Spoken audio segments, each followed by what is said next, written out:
Updated, the FBI is not investigating the unsolved murder of former Democratic National Committee staffer Seth Rich, Newsweek has learned. The Bureau's lack of involvement refutes a Fox News report that an FBI analysis of Rich's computer showed he had transferred more than 44,000 DNC emails to a person with ties to WikiLeaks. The report cited an unnamed federal investigator. The circumstances around Rich's July 2016 murder are mysterious and have led to conspiracy theories that claim he is responsible for passing DNC emails to WikiLeaks. The conspiracy theorists have suggested that the DNC or Hillary Clinton is responsible for Rich's death. A Fox News report on Tuesday about an alleged connection between Rich and WikiLeaks exploded in conservative media. On Monday, a local Fox affiliate quoted Rod Wheeler, a private investigator looking into Rich's death, as saying he knew of evidence connecting Rich to WikiLeaks. The following day, Fox News published an expanded report, claiming that a federal investigator had corroborated Wheeler's comments. Citing that source, Fox News said that an FBI forensic report of Rich's computer, generated within 96 hours after Rich's murder, showed that he made contact with WikiLeaks through Gavin McFadden, whom the New York Times described in an obituary as a mentor to WikiLeaks founder Julian Assange and as director of WikiLeaks. The source said that sometime before May 21, 2016, Rich had transferred 44,053 emails and 17,761 attachments belonging to DNC leaders dating from January 2015 to late May 2016. McFadden, the apparent recipient, died of lung cancer last October. The Fox News report generated headlines among conservative-leaning media outlets, and personalities on the right such as Mike Cernovich and Jack Posobiec tweeted repeatedly about the report. A reporter even asked White House Press Secretary Sean Spicer for comment on the claims during the White House daily press briefing on Tuesday. Spicer responded, "Generally, I don't get updates on former DNC staffers. I'm not aware of that." Some people called for a march in honor of Rich on Washington's National Mall on Sunday. But Newsweek has learned that the FBI is not involved in the Rich case, despite the claims that it is, and speaking with Newsweek, Wheeler, the private investigator, seemed to walk back his comments.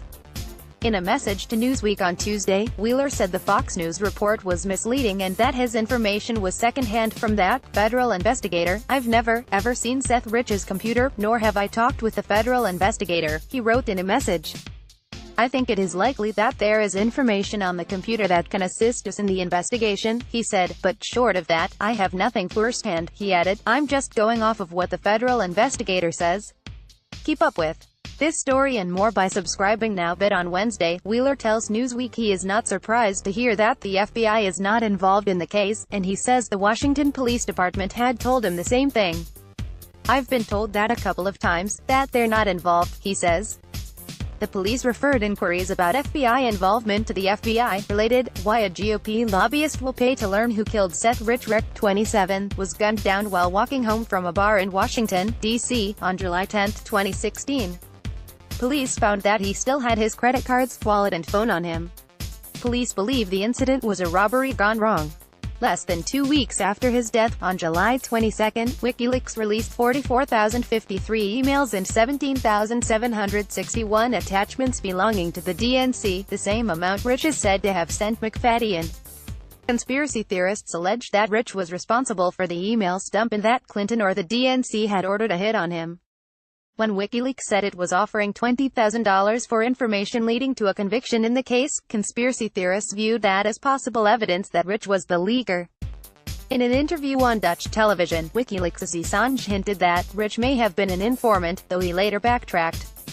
Last September, Jack Burkman, a Republican lobbyist, announced he was offering $100,000 for information about the killing, which he thinks could also have ties to Russia. "I hope the $100,000 will finally get to the truth of what happened here and will either debunk the conspiracy theories or validate them," the lobbyist said in a statement. He launched the Profiling Project, an effort to find the person or people behind Rich's murder.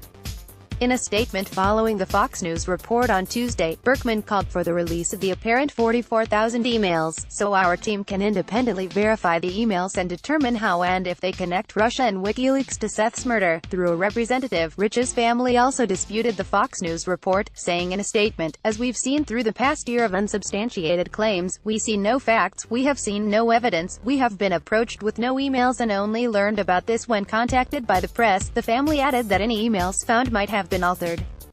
"We've seen that those interested in pushing conspiracies will stop at nothing to do so," the family said. Speaking with Newsweek on Wednesday, Brug Bauman, the family's representative, says he also has knowledge that the FBI is not investigating Rich's murder. "We have said all along that the fundamental facts that underline yesterday's story were false, including the FBI's investigation, which does not exist, and their role in ever having, seeing or otherwise possessing, computer equipment or other equipment that belonged to Seth Rich, either in a personal or professional capacity," he says. Wheeler, the private investigator, is working with the family.